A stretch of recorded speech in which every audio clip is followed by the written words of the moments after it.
Alright, chemists, so here we go. We're going to talk about oxygen. Okay, so what do we need to remember? We need to remember that the atmosphere is a mixture of gases surrounding the Earth, and that the dry atmosphere is mostly composed of nitrogen. Nitrogen and oxygen. Oxygen should be in that list. Oxygen being the second most common gas. Now, oxygen can exist in the atmosphere gaseously as three forms: oxygen gas, O2, ozone. The difference, by the way, the color that you need to write this down because I don't put this in the next bit, is that oxygen is clear, ozone is light blue. And it can also exist as a free radical. And here we have ozone here. So ozone can exist as a light blue gas. Oh, there's our gases. All right. So we need to remember what an allotrope is as well. An allotrope is two or more alternative forms of the same element in the same physical state. So charcoal and diamond are allotropes of carbon.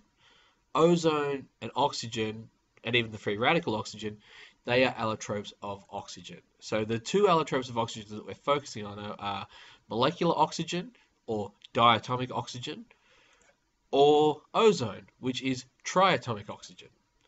And these are our properties, so let's have a quick look. So the melting point, okay, oxygen minus 220 and about 193. Because ozone has the higher molecular mass, it requires more energy to move it into that next state. Boiling is the same, so the higher the mass, the more energy it requires to get it to separate and move. Because remember, different states, you're moving at different amounts.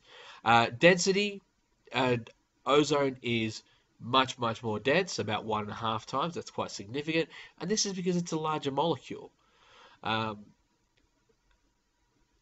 Ozone is slightly polar, and that makes it more soluble. So oxygen is non-polar, so it's not as soluble in water, because remember, water is a polar molecule, whereas ozone is polar, and we've talked about that in the previous video, so you need to go back and check if you're not sure. Ozone being slightly polar means it is more soluble in water. Oxygen is really stable. It's actually, I mean, it reacts easy if we put a flame with it, but generally it's fairly stable, whereas ozone is really easy to decompose, and we'll go through that in the next slide. And it's because of the coordinate covalent bond compared to the double covalent bond. So it's a single bond compared to a double. That's the main reason. The oxidizing strength, oxygen will oxidize, obviously, from the name, but ozone will oxidize very readily, and it's for the same reason that we have here. It's the single coordinate covalent bond, which we'll see here. So ozone basically decomposes super easy into oxygen molecules, and there's our equation for that. The oxygen molecule itself contains a double covalent bond. See, there we go. Now, the ozone molecule, we express that as a double covalent bond and a single covalent bond, which we see the two ways to do here. There's another way we did in class. However, these are mathematical properties, so it's either or. Now, we can measure and show that the bonds can be represented. We can measure to show that the bonds like this, but we can also represent them as this. So you see, it averages out. So here you've got a double bond, a single bond, or you can have two 1.5 bonds, okay? And that's roughly where we're at there. So the oxygen-oxygen bonds in ozone, in this case here, are the 1.5, okay? So because it's 1.5, so 1.5 single bonds, if that makes sense, because it averages out, because they're the 1.5 single bonds compared to a straight double, it means it's less stable and more likely to oxidize. All right. You might need to go over that again if that didn't make sense. So we'll do it one more time. Very simply, here we have a double bond. Here we have a double bond, single coordinate bond. Or on the other side, double bond, single coordinate bond. They average out to give you 1.5 bonds.